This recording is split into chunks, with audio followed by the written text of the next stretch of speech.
Hello agro lovers, welcome back to your favorite agricultural and agribusiness YouTube channel. Today I've got a very interesting content to discuss with you all. I'll be discussing goat farm, establishing a goat farm, or I'll be talking about everything you need to know about establishing a goat farm or goat farming. But before I go on, I would like to appreciate everyone for subscribing and for telling your friends about what we do on this channel. And if you are watching for the first time, this channel is all about sustainable and profitable agriculture. So kindly consider clicking on the subscribe button to have access to more of our videos. Thank you so much. Today I'll be talking about another interesting aspect of livestock farming, which is goat farming. Goat farming is one of livestock aspects that can actually be practiced in a backyard setting. It can actually be practiced in a very small scale setting. So that is why I just thought of, oh, this is another area I should discuss. And I think it will be very helpful to people looking for a way to establish their own goat farm, maybe for the purpose of personal use or for the purpose of creating another stream of income. So today in this video I'll be talking basically on why you should consider establishing a goat farm, and also I'll be talking about what you need in your journey of establishing a goat farm. I'll be talking briefly on breed selection, and I'll be talking also briefly about the housing, and lastly I'll be talking about the feeding of goat. And at the end of the video I'll give some tips that will ensure profitability. So to start with, why should you consider establishing a goat farm? Number one thing is that goat farm require a very low investment capital, compared to other types of livestock farming. It required a very low investment capital because the feeding of goats is not expensive compared to poultry and other livestock. Goat eats crop residue, they eat chickens, they eat kitchen waste, which makes it a very viable backyard farming opportunity. And also goats, they are very, very easy to manage. They are very, very easy to manage. You can relate with them, you can watch them, and you get to know what they like and what they don't like.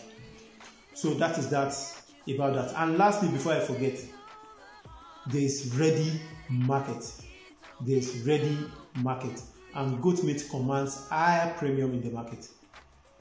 I don't know of any state in Nigeria or any culture in Nigeria that have a taboo against goat meat.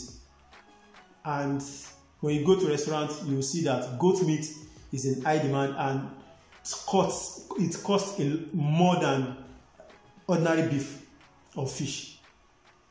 So having said that, now it's time to talk about your breed selection when you want to establish your own goat farm, whether on a small scale or at your own backyard. So normally we have the local breed and we have the foreign breed.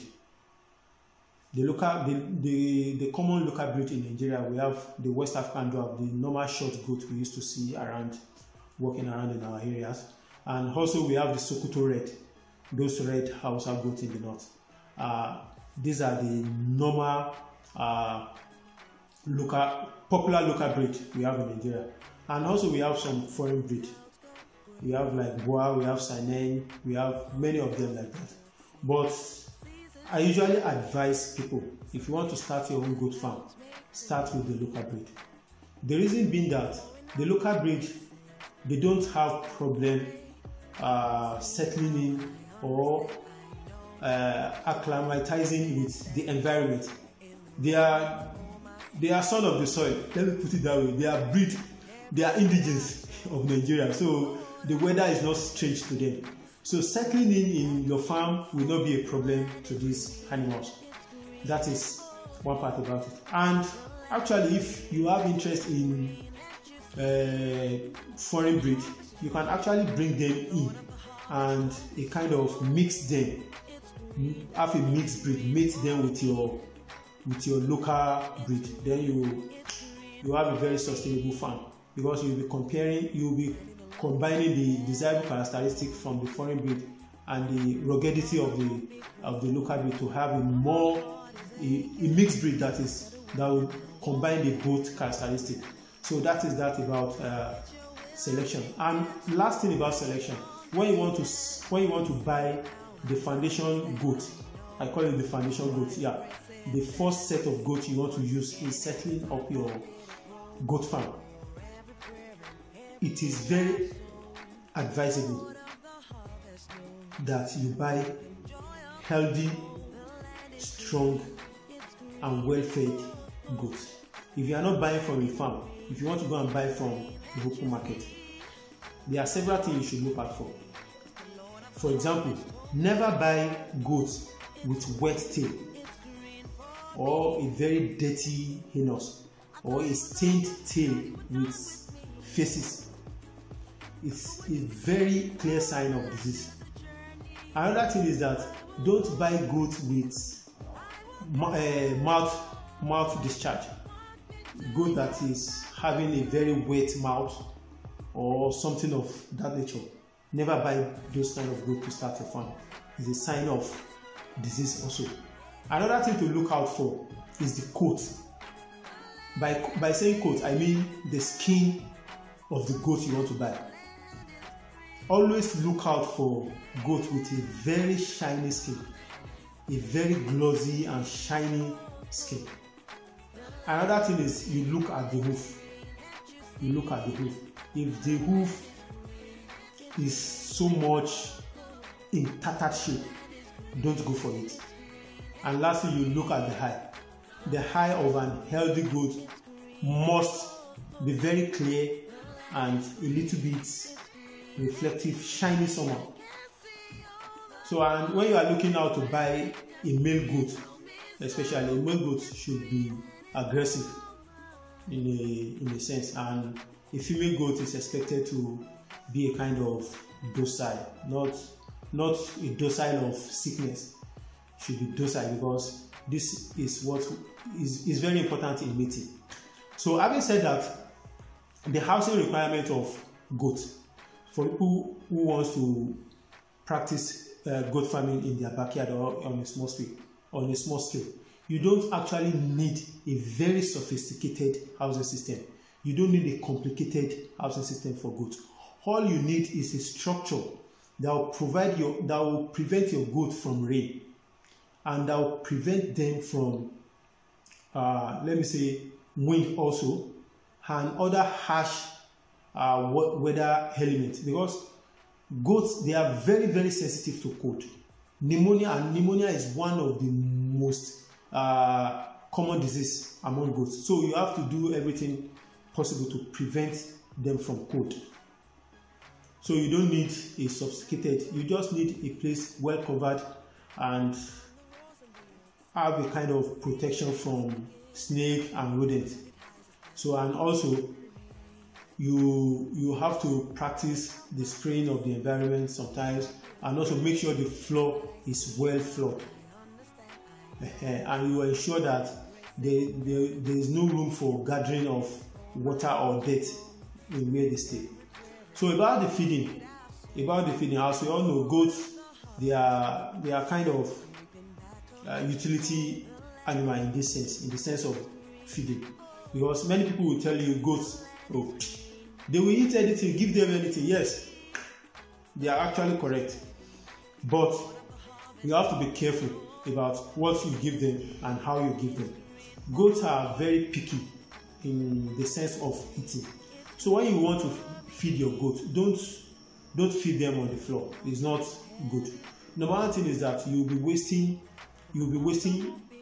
many of your feed if you are feeding them on the ground, and also you'll be introducing some kind of diseases to the animals when you are feeding them on the ground. It is always advisable for you to have a kind of raised platform where you put their feeding container. Feed them in a very neat container whereby you can, it will allow you to wash it maybe fortnightly or every week to maintain good and proper hygiene. So another thing about feeding is that goats doesn't like wet food. They don't like wet food. They prefer their food a kind of dry. So when you want to feed them something dry, not watery something. They don't like water particularly. They don't like rain. They don't like wet area. So these are the things you should take note of. And what are the examples of the locally available feed for goats? There are things that are available in our environment. We have the cassava peel, which is very, very cheap. We have the yam peel, but both of them you have to dry them to make them dry if you want your goats to enjoy it and derive maximum nutritional value from them. Another thing is remnant of this thing, soya bean process. The Yoruba people call it eri. So the chaff extracted from soya bean, or some people call it soya bean meal. So it's also good for them. And also palm kernel cake. We have kitchen remnants, and they feed on shrubs. They feed on trees. They feed on leaves. They feed on shrubs. They feed on grass. So lastly, I'll be talking about some tips. Number one tips I will be talking about is deworming. Deworming. When you buy a goat, it is very necessary and important for you to deworm them. Another thing is the mating time. You have to calculate your time so that the time you allow your goats to mate, so that the giving birth will not happen during the harsh weather period, during during harmattan period or high rainfall period. Because if your goats give birth at those periods, the young goats will suffer a lot and you may end up losing them. So it is always advisable you calculate the time of your mating. Okay, the gestation period of goat is 5 months. So when you calculate 5 months, you'll be able to know when the giving birth will happen, so that it will allow you to avoid those periods I just mentioned. So that is that about goat farming. If you have any other question on this particular topic, kindly drop it in the comment section, then we'll take it from there. So for further questions, engagement on this topic and any other agribusiness or agricultural topic, kindly drop it or message me on my contact on this page. We take it from there. Thank you for your time. Thank you for your attention. I so much appreciate. See you on my next video. And if you find this video valuable and helpful one way or the other, kindly share it with a friend. Thank you so much.